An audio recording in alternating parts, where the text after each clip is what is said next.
Covid டைமில் வந்து நிறையவே பப்ளிக் ட்ரான்ஸ்போர்ட்டு யூஸ் பண்ணியிருந்தேன். எங்களோட வீட்டிலேருந்து ஒரு 22 கிலோமீட்டர்ஸ் போனீங்கன்னா ட்ரெயின் ஸ்டேஷன் வந்துடும். இன்றைக்கி வந்து என்னோடய ஏடிஎம் கார்டில் ஒரு சின்ன ப்ராப்ளம். அது சரி பண்ணணுன்னா ஓப்பன் பண்ண பிரான்ச்சுக்கு போக சொல்லியிருந்தாங்க. ஹஸ்பண்டெல்லாம் வேலைக்கு கிளம்பியாச்சு. ஸோ நான் வந்து ட்ரெயின் எடுத்து தான் அந்த பேங்க்குக்கு போகிறேன்.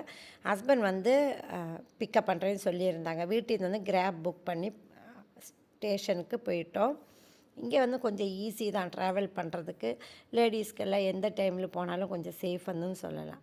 ஸோ இன்றைக்கி வந்து சீக்கிரமாக கிளம்புனதுனால டாக்ஸுக்கு மட்டும் சாப்பாடெலாம் கொடுத்துட்டு அவங்களோட காரியங்கள் மட்டும்தான் செஞ்சுருந்தேன். எப்போதுமே வந்து ஒரு 11 மாதிரி லஞ்சு சாப்பிடுவேன். இன்றைக்கி வெறும் காஃபி பிஸ்கெட்லாம் குடிச்சிட்டு பேங்க் வேலையெல்லாம் முடிச்சுட்டு கோலாலம்பூர் போனதுனால அங்கேயே வந்து நல்லா சூப்பராக வெஜிடேரியன் லஞ்செல்லாம் சாப்பிட்லான்னு பிளான் பண்ணினேன்.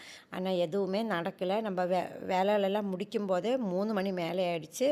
இடையில நான் வந்து நல்ல ஒரு ஜூஸ் ஃப்ரெஷ்ஷாக போட்டு குடித்தேன். ஆப்பிள், பீட்ரூட், ஆரஞ்சு எல்லாம் சேர்த்து. இதில் வந்து ஐஸு சுகர் வந்து போட மாட்டாங்க. ஸோ கொஞ்சம் ஹெல்த்தியாகவும் இருக்கும். ஆனால் இது மட்டும் குடித்தா கண்டிப்பாக தாங்காது. அங்கேயே வந்து கொஞ்சம் ஷாப்பிங் எல்லாம் பண்ணினேன். பண்ணெல்லாம் எப்போதுமே வாங்கி ஸ்டாக் பண்ணி வச்சுக்க பிரேக்ஃபாஸ்ட் டைம்லலாம் சாப்பிட்றதுக்கு கொஞ்சம் ஃப்ரூட்ஸ் எல்லாமே வாங்கினோம்.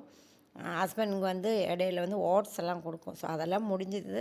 ஸோ அதனால் கொஞ்சம் கொஞ்சம் எல்லாமே வாங்கிட்டு லஞ்சு சாப்பிட போகும்போதெல்லாம் கதை பார்த்துட்டிங்கன்னா டைமு தாண்டினதுனால வெஜிடேரியன் லஞ்ச் எல்லாமே முடிஞ்சது.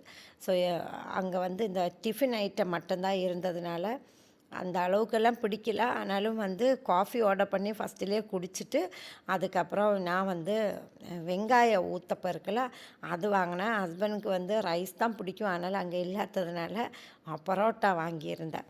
அப்புறம் பையனுக்கு வந்து ரைஸே பேக் பண்ணலான்னு சொல்லிட்டு ஃப்ரைட் ரைஸ் தான் ஆர்டர் பண்ணினேன். எனக்கு வந்து அந்த ஊத்தப்பம் சாப்பிட்டு முடிக்கவே முடியல. ரொம்ப பெருசு தான். பாதி சாப்பிட்டுட்டு பேலன்ஸு நான் பேக் பண்ணிட்டேன்.